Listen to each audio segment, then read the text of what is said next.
Thank you so much for watching. So today I'm going to give you a little tour of our dining room, and I'm going to show you some of the plants that were outside for summer that are currently in and just how they're doing. It's normal to have an adjustment period where they freak out and you're like, what's wrong with them? But just give them a chance and they will get used to the indoor environment. All right, so let's go ahead and get started. Okay, so let's start here with this bird of paradise. This is one of my more recent birds of paradise. I have 4 in the other room, in the living room, but this one I actually got this last year, and when I got it last year it was about this tall, and it was in a 2-inch, 4-inch container from Walmart for $5.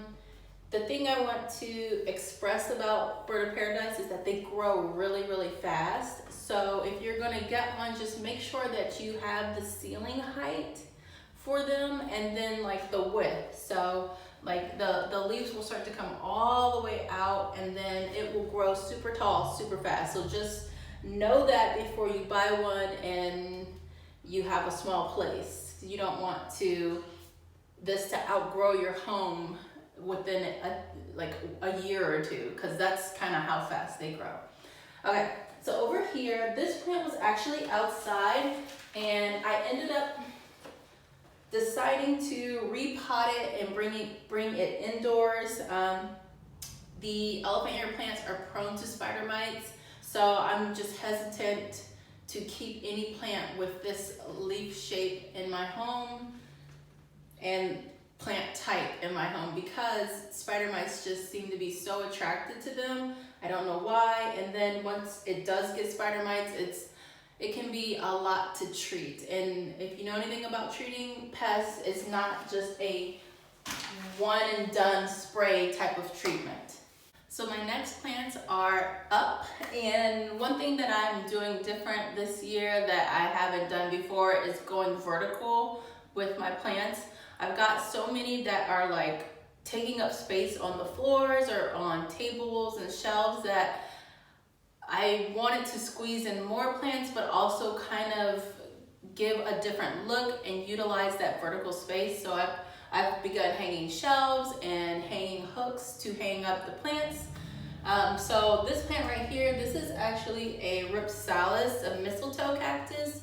And for the last year, I've been obsessed with Ripsalis. So anytime I see one that I don't have, I've been kind of collecting them.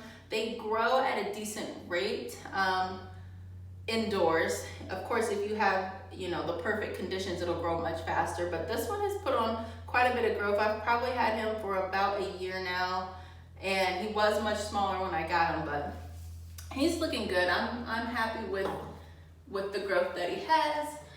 And this right here, this one is it looks like a Scindapsus. I think it is a Scindapsus variety. I can't remember which one. But yeah, I've had this one since this year, so it's pretty small. It needs a repot. It's got a root coming out, but it's gorgeous. Now this plant will actually trail down. I'm sure once I give it a repot, it'll start really taking off. Up here, I have a Hoya compacta. It's called Hoya Hindu rope, but I just call it the Hoya compacta. And this one I actually got last year from Walmart. I got this one from Walmart for about $14, and this is like a rare find for me to find a Hoya this full at a Walmart for $14. Like if you look online or any of your nurseries, this would be much more expensive. So this was definitely a good find for me. So below the Hoya Hindu rope, we have my most oldest plant, and it is a Pothos plant. I've had this probably 10 years, and I've taken tons of cuttings from it. I've neglected it, I've nearly killed it, and it's still it thrives. I even had it in a pot without a drainage hole for years, and this plant still thrives, which is why, like, when people ask about beginner plants, you know, for new plant people, I always say Pothos. I think it is just a great step into, you know, the houseplant world, and you can learn so much just from this plant, just from growing it. You can learn from neglecting it. You can learn from propagating it. And you can learn from experimenting with sunlight with it, because the more sun this plant has, the more variegated it gets. You can experiment with, you know, making it climb. You can experiment like how I have it now, where it's draping, like it's just, it's trailing, you know. So there's so many things that you can learn from just having a Pothos plant, which is why it's an amazing beginner plant.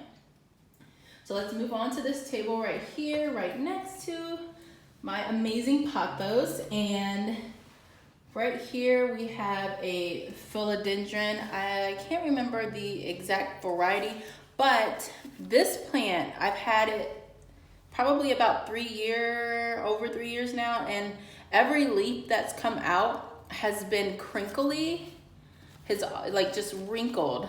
And I wasn't sure why. I still don't know why, but it spent the summer outside, and look how nice this new leaf looks. It's not crinkly or wrinkly. I think it might be a humidity type of thing, humidity and watering type of situation that causes this. I just have not taken the time to really, like, you know, hone in on this plant's care other than making sure that it's watered.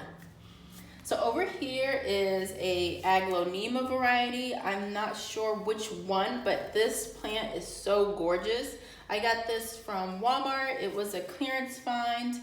It's got babies popping out on the sides, and it's just beautiful. Like, I cannot wait to see this plant really take off and like get huge. So the last one on this little table here, and this table I actually got on clearance from Walmart. Apparently I'm just like the biggest Walmart shopper, but that's the store we have here in my area. So anyways, this is a Hoya retusa. I've had this for about a year now, and this plant actually, you know, for a Hoya, it grows pretty well. It also spent its summer outside, and it, you know, put on so much growth just being in those great conditions. The only thing, I'm not at this moment, but I have been dealing with aphids on Hoyas this year. Aphids love the new Hoya leaves, and aphids were covering this plant over summer. So I had to, like, been continuously spraying, and I think I see some aphids right now. Ugh, it's so hard to get rid of them. And I don't want to spray anything harsh on this plant, but yeah, basically what I do when I see them, I either like squish them off, or I like run water over the foliage, and that, like, spraying them with water helps get them off the plant. So over here, let me see if we can see on the table. Okay, so over here we have a Tradescantia. I'm not sure the variety. I have a lot of plants where I'm not sure the exact variety of them, but this is Tradescantia, and it is so cute. I got this, actually it was like super tiny when I got it, and putting it in this self-watering pot has made all the difference for this plant. It's made it grow like super fast. So yeah, it's so cute. So over here I have an orchid. There's actually 2 orchids in this pot. I have them like this. And this is, I believe it's a Phalaenopsis orchid. It's like one of the most common orchids. I got it from a grocery store on clearance, and then I've just kind of been nursing it back to health. I haven't got it to flower again, but you know, I'm not there with orchids yet. I'm not quite there. So right here, this is a Sansevieria Bental Sensation, I think it's what this one's called. This plant actually has been dying since I got it until I put it outside for summer, and now it's doing super well. All right, so here we have a begonia propagation that I did last year. I propagated this guy in water and he's doing super good. I found that begonias actually like more light than I was giving them. I always, you always read begonias like not darkness, but they like low light, they're low light plants. But putting this guy in more light has actually caused him to grow more. I haven't noticed any sunburn or anything like that on the foliage, but so this is a variegated jade. It's kind of looking very non-variegated, but I know like the more light that I give it, the more light that it gets, the more variegated it will be. So I've had this plant for about 2 years now. And they're slow growers as well. But given the exact right conditions that this plant loves, I'm sure it would grow a lot faster.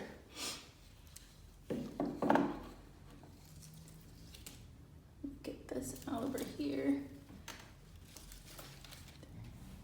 Okay, so this is my baby Prince of Orange. I got this plant in a 2-inch planter about 2 years ago. Yeah, 2 years ago. And it's just, it's slow growing.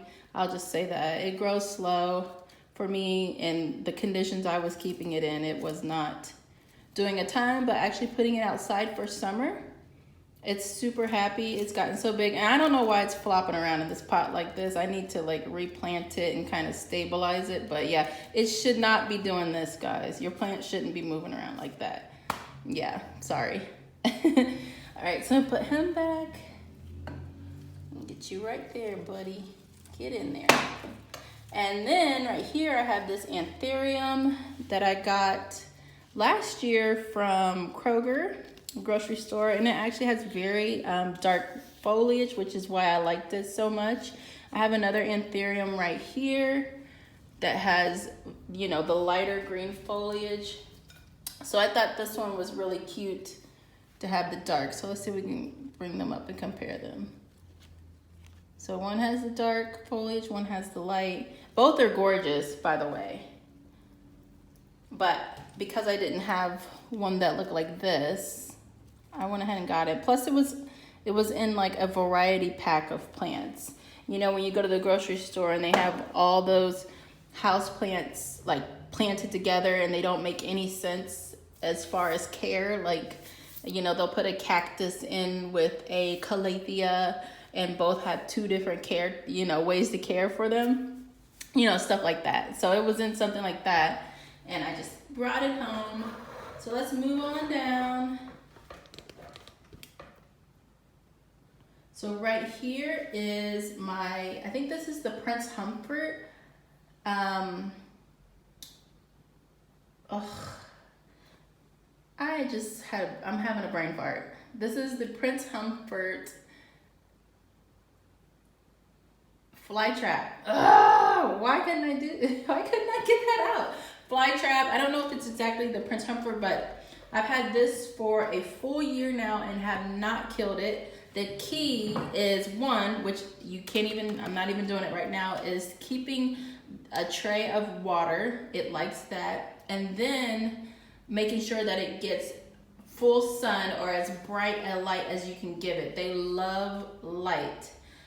It does not need bugs to survive. Don't fertilize it. Make sure you use, like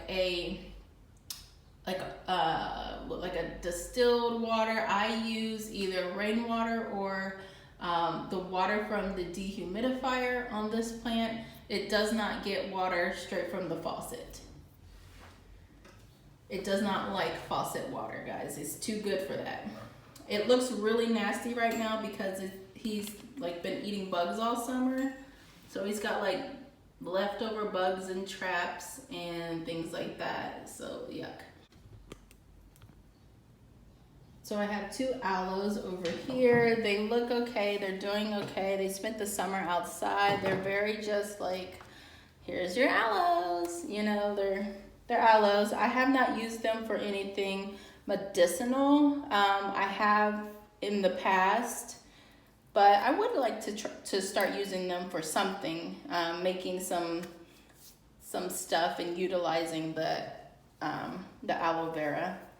So over here I have a goldfish plant, and I actually got this plant in, I think, January of 2020 maybe.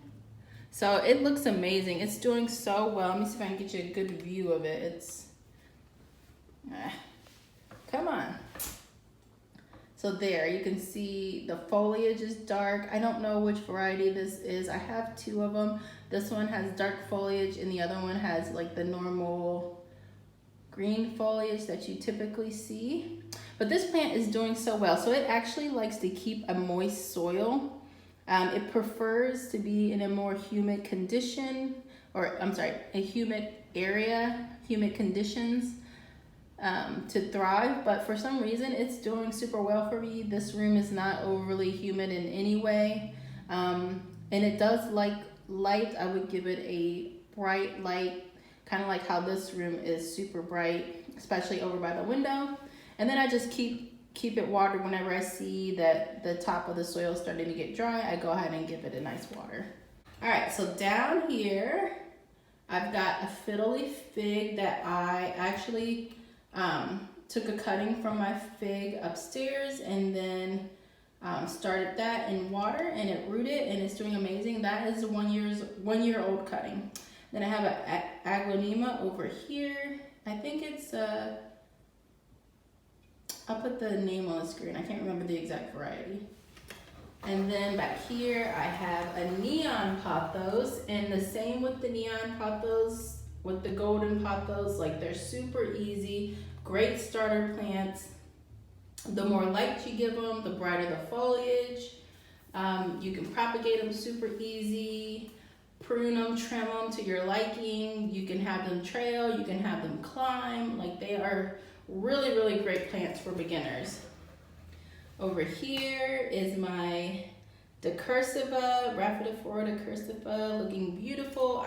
Down here I have a regal shield that I tossed the mother out in the compost bin, and then this one ended up being alive, so I went ahead and potted it up. So up here we have some string of hearts, and then I have a Scindapsus variety, and then at the very top I have this is a peperomia. Let me see, I'll bring them down. What is this, guys? I've killed one of these before. It's a peperomia something. I'll put it on the screen because I'll look it up and figure it out. Peperomia what? What are you? Maybe it's over here. Nope. So yeah, I've killed one of these before. They do not like to be overwatered at all. So I wait till this guy is bone dry and then give him some water. All right, so we're almost done. I still got more plants up here at the top. I have some Christmas cactuses that are inappropriately blooming right now. I'm not happy with it. I rebuke those blooms, so we won't even look at them. I have another begonia up here that is looking amazing. This plant, I have not repotted it in 2 years, maybe 3. It's in, so the pot that it's in is what I planted it in after taking it out of the nursery pot when I first got it. So it's been in that pot for like 2 years and it still seems okay. It probably could use a repot and a soil refresh, but another time. All right, and last but not least, I have this fern that was outside all summer. I put it outside because it had spider mites and it got on my nerves. This plant is also a favorite of my cats. I don't know what it is about this type of foliage that they like to nibble on it. So I decided to keep it in the dining room, and I keep it in here because we do have doors on the dining room, which is super nice because I can lock this room up and the cats can't get in and they can't walk on my dining table, which I do not like cats on any surfaces where I eat. I do not want them on there. Even though we clean, I still don't want them walking on my tables and counters. So yes, it's nice to be able to close these doors, and let me show you. And that's it, guys. All right, guys, so that is it for the dining room tour. Let me know if you have any questions about any of the plants you saw today, or any you need care tips about anything. Just let me know. If I haven't already addressed it, I will be happy to help you. You can email me to reach me. I also have a blog, thriftedplanner.com, which has some plant care posts on there, and then Instagram and TikTok. Like, you can reach me anywhere. If you have a question, I am happy to help you. So if you haven't subscribed yet, go ahead and subscribe, and then I'll see you guys in the next video.